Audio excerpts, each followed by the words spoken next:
My Lord, the Schools Bill clearly supports the Prime Minister's ambition to improve schooling for all children and even up spending across education. In looking at evening up spending, there's an important area which is left very uneven, and that's the provision of mental health services for children, which is extremely varied across the country, as we know, and is currently at the stage where schools have an expectation there's a mental health lead in the school, but no particular separate counsellor at this stage, and no provision or no funding for a counsellor for children.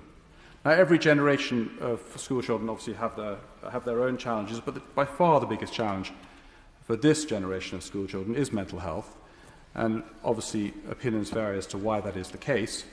But the situation is running very strong in schools at the moment, and the bill, as currently configured, and as Baroness Chapman and others have noticed, does not make any provision for mental health. And at the very heart of an even approach across education and fairness and equality for children, there needs to be much stronger provision and a much more direct approach and, frankly, urgent access to counsellors in schools.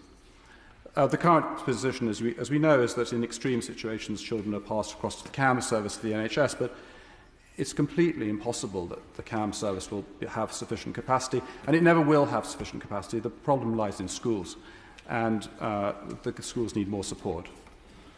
But beyond getting children back into school, and obviously the bill reflects where we are post-pandemic, get them back, make sure all children are in education in some form, and I welcome the bill's provisions to make sure that's the case. And getting back to school provides some degree of support for well-being and some degree of support for mental health. But beyond that, there's another set of problems in secondary schools at the moment, and it is another area which we should look at quite urgently, and certainly while the Schools Bill is making its progress. And that's the area of eating disorders, eating disorders and gender. In this area, schools are facing an absolute bewildering set of issues which arise and are passed to teachers who often have very limited training and very limited ability to handle the situation.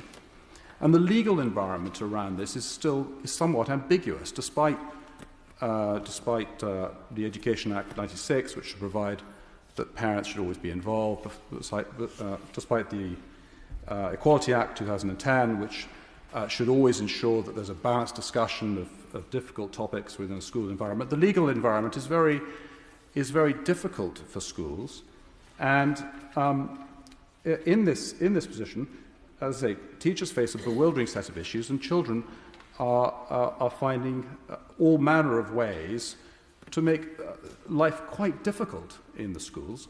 And teachers, therefore, experience a situation where women's rights and privacy is eroded, where parents' participation is neglected, where free speech is ignored.